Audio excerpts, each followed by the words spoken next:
안녕하세요. 여기는 도시책방입니다. 여러분 무서운 얘기 좋아하시나요? 제가 알고 있는 무서운 얘기는 전설의 고향, 13일 밤의 금요일 요 정도가 전부였어요. 워낙 귀신이나 이런 무서운 거를 별로 안 좋아해가지고 진짜 어깨 넘어 이불 뒤집어 쓰고 본 게 전부였는데요. 그러니까 무서운 얘기를 가장 많이 했었던 건 사실 초등학교 같아요. 제가 다녔던 초등학교가 1913년에 설립된 학교였는데요. 3.1 운동이 1919년이니까 그 한국의 근대사를 겪어낸 그 학교이기 때문에 얼마나 많은 전설이 있겠어요. 유관순 열사에 대한 전설부터 시작해서 유언비어져 일종의 그리고 학교에 동상이 동물 동상도 있었는데 동상이 밤 12시가 되면 고개가 이쪽으로 바뀐다, 눈을 깜빡거린다부터 시작해서 땅에 어디를 파면 뭐가 나온다. 그리고 그때 당시에 맞지 않게 저희 학교에 수영장이 있었거든요. 야외 수영장이 있었는데 야외 수영장에 몇 발자국에 어디를 가면 거기에 보도블록을 드러내면 거기에 뭐가 있다. 근데 이게 다 밤 12시 해야 된다. 이런 소문이 굉장히 많았어요. 근데 저는 그걸 옳다 그르다라고 판단할 겨를도 없이 그냥 너무 무서워서 그냥 얘들아 그런 얘기 하지 마, 무서워, 이렇게 했었던 것 같아요. 근데 지금 생각해보면 무섭나요? 여러분, 제가 한 얘기가 무섭나요? 전혀 안 무섭죠. 굉장히 허무맹랑하고 지금 아마 그런 이야기를 하는 아이들을 보면 오히려 귀엽게 쳐다볼 것 같아요. 왜 그럴까요? 그때는 무서웠는데 왜 지금은 무섭지 않을까요? 무서움은 일종의 감정입니다. 이 감정을 다스리는 뇌는 우뇌인데요. 어렸을 때는 있는 그대로 순수하게 받아들이는 우뇌가 발달하기 때문에 어떤 이야기를 들었을 때 그게 옳고 그르다라는 판단을 하기 전에 이게 어떤 감정적으로 다가오는 그 순간의 느낌으로 아이들은 판단하기 나름이죠. 그러니까 동상이 12시가 되면은 고개를 돌린다는 이 허무맹랑한 소리를 너무 무섭다라는 감정에 의해서 이게 옳고 그른 걸 판단하지 못하고 그냥 무서워, 그런 얘기 하지 마, 이렇게 되는 거죠. 지금은 그런 얘기가 무섭냐고요? 솔직히 제가 이런 얘기할 때 여러분 무서우셨나요? 전혀 무섭지 않죠. 이렇게 말도 안 되는 얘기를 해. 어린아이들 얘기를 이렇게 진지하게 얘기를 해. 이렇게 얘기하실 수도 있었을 거예요. 왜냐하면 우리 모두는 좌뇌를 가동하면서 이게 옳지 않다라는 것을 판단하면서 이 무서움을 억제해버리는 거죠. 그러니까 무서움이라는 감정이 나오기도 전에 그건 거짓말이야 라고 판단을 하기 때문에 전혀 믿겨지지가 않는 거죠. 사람은 무엇인가를 알게 되면 두려움이나 공포심은 좀 줄어듭니다. 왜냐하면 예비하고 대책하고 방어할 수 있거든요.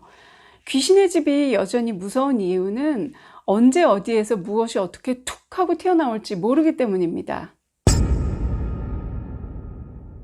오늘 이야기할 책은 피할 수 없는 상갓집의 저주라는 부제가 붙여진 박혜로 작가님의 살입니다. 사실 이 책은 제가 할로윈을 맞이해서 기획했었는데요. 할로윈 하면 외국에서 들어온 축제고 기념일이긴 하지만 그때쯤 되면 을의 어떤 공포적인 분위기나 아니면 여러 가지 우스꽝스럽거나 괴기스러운 그 모습으로 이제 커스튬 파티도 해서 거기에 맞추어서 나도 좀 무서운 얘기를 재미나게 해봐야 되겠다라고 생각하고 있었는데 여러 소설을 둘러보다가 한국적인 무서운 이야기는 어떨까라고 생각을 했고 그래서 찾아낸 책이 바로 이 책입니다. 하지만 안타깝게도 10월 31일 지인의 아버님이 돌아가시면서 제가 상갓집을 다녀왔어요. 그래서 이 책에 대해서 리뷰를 하는 게 예의에 맞지 않는 느낌이 들었습니다. 물론 저도 상갓집에 대한 어떤 저주를 받거나 살을 받아서 그런 건 전혀 아니고요. 물론 소설은 소설입니다. 제가 알고 있는 사람이기도 하고 이 책을 그때 맞춰서 리뷰를 한다는 게 약간 좀 뭔가 깨름직하고 약간 예의에 맞지 않는다는 생각이 들었었어요. 그래서 하루 이틀 정도 고민하다가 제가 급하게 출장을 다녀오는 바람에 시간이 할로윈이 훌떡 지나고 나서 이제서야 리뷰를 하게 됐습니다. 이 책, 이 몰입감이 어마어마합니다. 저는 이 책을 사실 제목부터가 굉장히 살벌하잖아요. 살을 날린다는데. 그래서 어떤 사람은 그러더라고요. 이 책 보고선 살 빠졌다고. 뭐 아재 개그 같죠. 이 책을 읽고서 굉장히 재밌어 가지고 여러 명에게 이제 추천을 했어요. 야, 이거 읽어봐. 정말 책을 놓을 수가 없어요. 이거 무슨 정말 저주에 걸린 것처럼 이 책이 손에서 떨어지질 않아. 그래서 저도 이 책을 앉은 자리에서 그대로 쉬지 않고 읽어버렸어요. 다 읽고 나서는 온몸에 힘이 빠지고 진이 빠지는 느낌이었습니다. 이 박혜로 작가님의 첫 작품인데요. 정말 한국형 공포소설을 이렇게 재미나게 쓸 수 있다니. 이런 서사가 재밌어서 재밌는 것도 있지만 이 박혜로 작가님의 필력이 대단하다고 느껴진 게, 제가 읽은 건 하얀 종이에 검은 글자인데 이 머릿속에 남는 그 이미지가 마치 영화를 본 것보다도 더 생생하게 남는 거예요. 상황과 인물에 대한 묘사가 정말 탁월합니다. 그래서 이 책을 영화로 만들면 정말 재밌겠다라는 생각이 들었어요. 그래서 어떤 제작사분께서 이 책을 보시고 한국형 오컬트 영화를 만들어 봐야 되겠다라고 생각하시면 정말 이 책 추천드립니다. 사실 이 책의 장르를 굳이 말하자면 뭐 한국형 오컬트다라고 얘기할 수 있는데요. 일부에서는 어떤 무속 신앙을 바탕으로 해서 어떤 무지막지한 공포감을 만들어냈다면, 2부에서는 형사가 등장하면서 미스터리 추정물로 이렇게 장르 전환이 되는데요. 그러니까 공포, 스릴러, 미스터리, 추적, 형사물 이런 것들이 다 섞여 있어요. 많은 색깔을 섞다 보면 이게 막 색깔이 탁해지는데, 이 책은 마치 그 무속인들이 쓰는 오방기가 돌돌돌돌 말려 있을 때 색이 섞이지 않잖아요. 그런 것처럼 그 색깔이 하나하나 살아있고 장르의 결결이 잘 살아있는 책입니다. 사실 장르 구분이 무슨 의미가 있겠어요.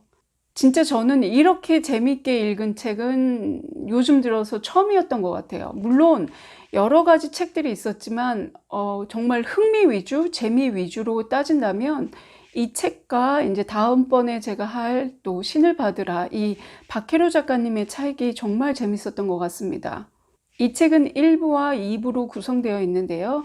1부는 무속신앙을 토대로 해서 독자를 아주 극단의 공포감을 조성해서 아주 그 코너에 완전히 몰아세우고요. 2부에서는 1부에 뿌려놨던 떡밥을 그 형사가 하나씩 회수를 하는데요. 정말 그 미스테리 추정물로서도 굉장히 뛰어난 이야기입니다. 그러니까 2부를 읽을 때는 1부에 뿌려진 게 이게 복선이었구나, 이게 떡밥이었구나 라고 할 정도로 어떤 의심이나 어떤 생각을 할 겨를 주지 않고 이야기가 빠르게 전개되는데요. 저는 2부를 읽으면서 그 작은 떡밥까지 다 회수가 되는 걸 보면서 박혜로 작가님은 정말 타고난 이야기꾼이구나 라고 감탄을 했습니다. 이 책의 진정한 매력은 좌뇌를 마비시키는 마법 같은 힘입니다. 그만큼 읽다 보면은 말이 안 된다라고 생각이 들면서도 이거를 생각할 틈을 주지 않고요. 그리고 책을 다 읽고 나서도 이게 말이 안 되는데 말이 되네? 이런 생각이 들어요. 주인공 윤식은 짠돌이 초등학교 선생님입니다. 주변의 경조사를 무시하고 자기만 이기적으로 살다가 어느 날 윤식이 한 선생님의 어머님 장례식에 나타나게 됩니다. 게다가 고인을 위한 기도까지 합니다. 하지만 그 기도는 기도가 아닌 새엄마가 빨리 죽었으면 좋겠다는 저주였어요.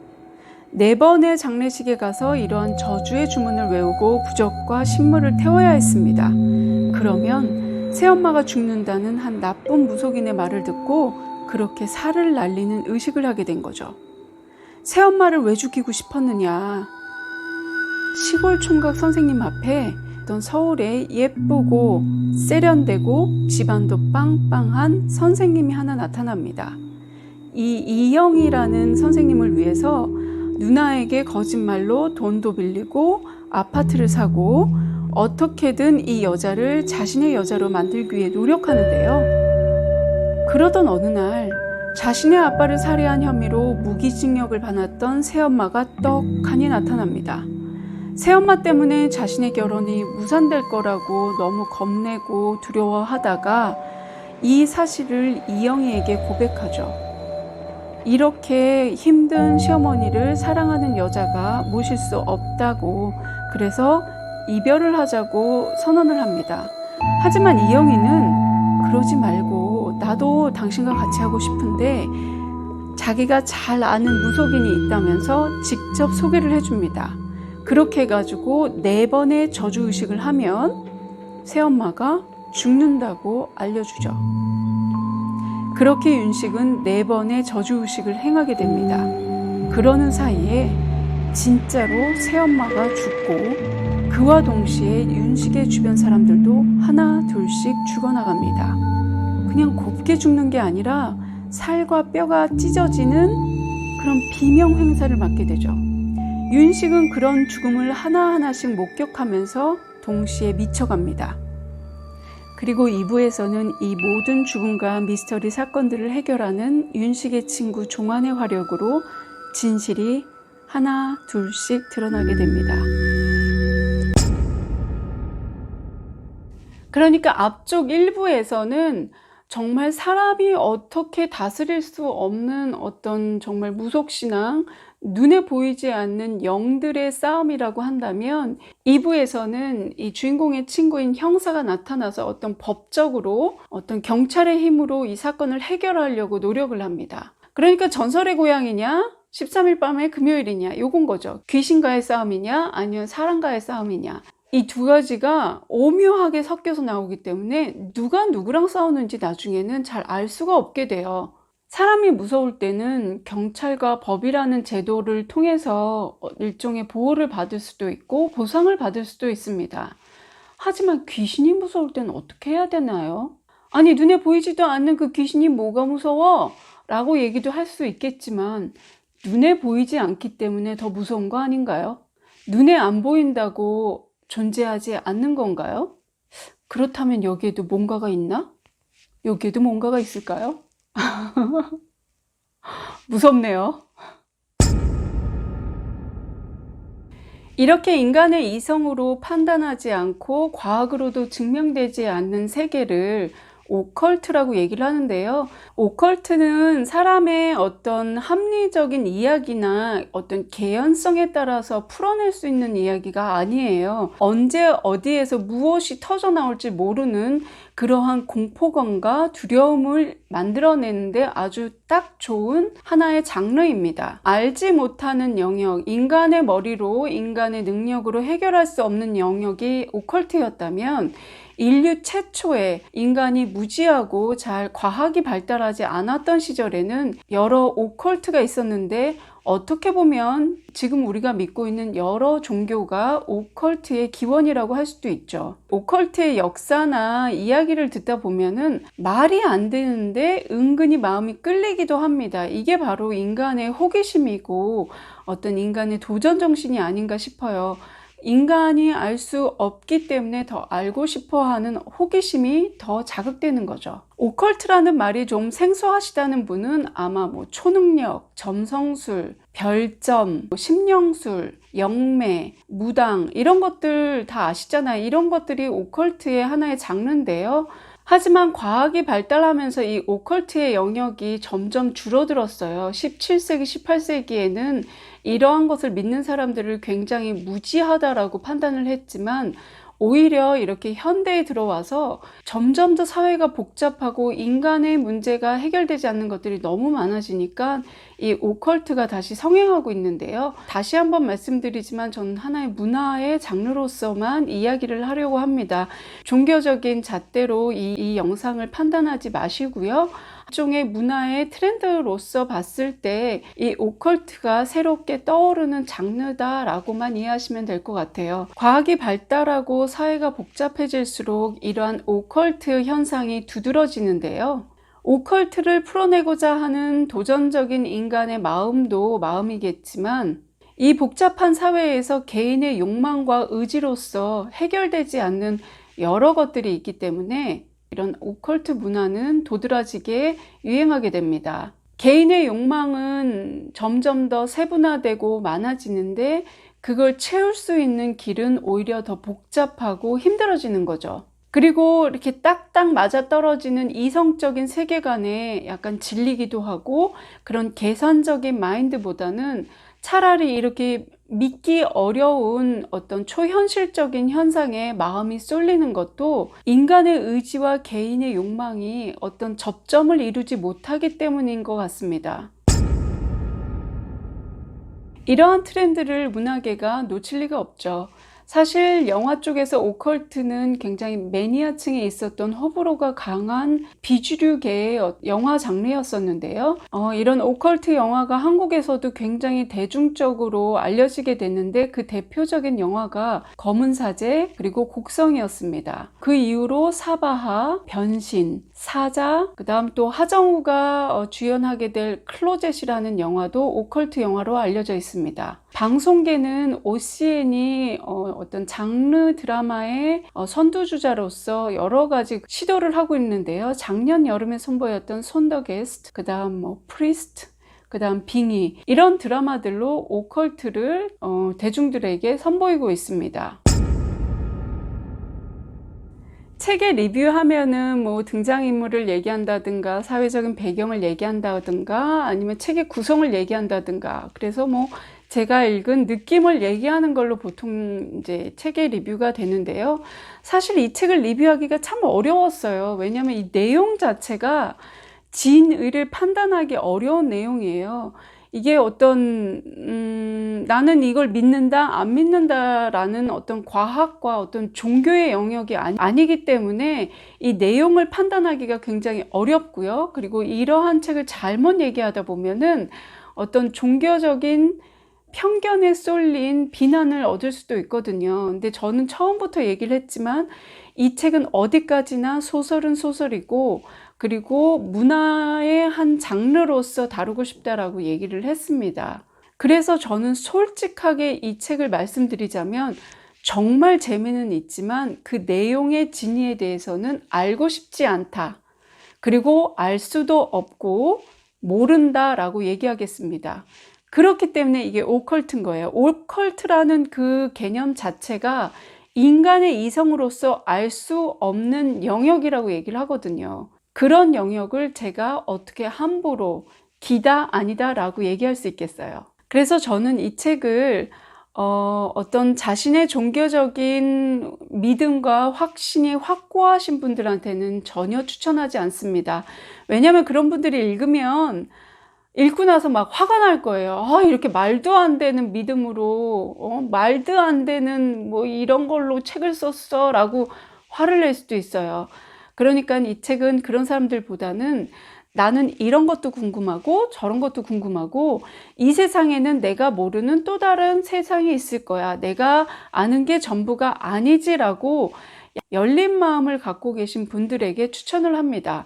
그런 마음을 갖고 계신 분들은 이 책을 정말, 이 책에 자석이 붙어 있는 양, 이 책의 시간과 이 마음과 이 정신을 홀딱 뺏어갈 거예요. 그러니까 이성의 뇌는 잠시 접어두시고, 아니 읽다 보면 이성의 뇌는 저절로 접히게 돼 있어요. 이게 이 책의 매력인 거예요. 그냥 어떻게 이렇게 이야기가 될 수 있지라고 생각하고 어떤 나만의 판단을 할 시간조차도 없이 책이 끝나버려요. 그러니까 한번 놓으면 놓을 수 없는 책. 이게 박혜로 작가님의 살 이야기입니다. 그리고 영상을 끝내기 전에 이 책을 한번 읽어보신 분들이 있다면 함께 제가 이야기하고 싶은 부분이 있었어요. 과연 이 주인공 윤식이 받았던 이 온갖 고통과 저주와 이 풍비박산의 이 원인은 무엇이었을까요? 윤식이 처음부터 이형이라는 여자에 대한 욕망이나 자신의 어떤 이루어질 수 없는 욕망을 바라지 않았다면 어떻게 됐을까요? 인생은 선택의 문제거든요. 내가 이걸 선택함으로써 되돌아올 수 있는 길도 있지만 절대로 되돌아오지 못할 것처럼 빨려 들어가는 길도 있습니다. 윤식은 자기가 파놓은 덫에 걸린 거라고 저는 생각을 해요. 본인이 그렇게 하나의 자신의 욕망에만 집착했기 때문에 스스로를 검열할 수 있는 그런 자성의 시간을 빼앗겨 버린 거죠. 잘못된 욕망이 커다란 욕심을 만들었고, 그 욕심이 살이라는 어떤 저주라는 행위를 통해서 그게 타인한테 간 게 아니라 자기 자신에게 돌아온 거라고 저는 생각을 합니다. 여기서 더 얘기하면 이야기가 이제 스포일러가 될 수 있을 것 같아서 더 이상 줄거리 얘기는 하지 않겠습니다. 살 피할 수 있으면 피해야 되고요. 귀신 안 만나는 게 좋습니다. 물론 귀신을 믿는 사람한테만 한정된 이야기겠죠. 지금까지 저와 함께 도시책방에 머물러 주셔서 감사합니다. 이 영상이 마음에 드셨다면 구독과 좋아요와 댓글로 저에게 응원해 주시고, 도시책방은 책 많이 읽고 다시 돌아오겠습니다. 감사합니다.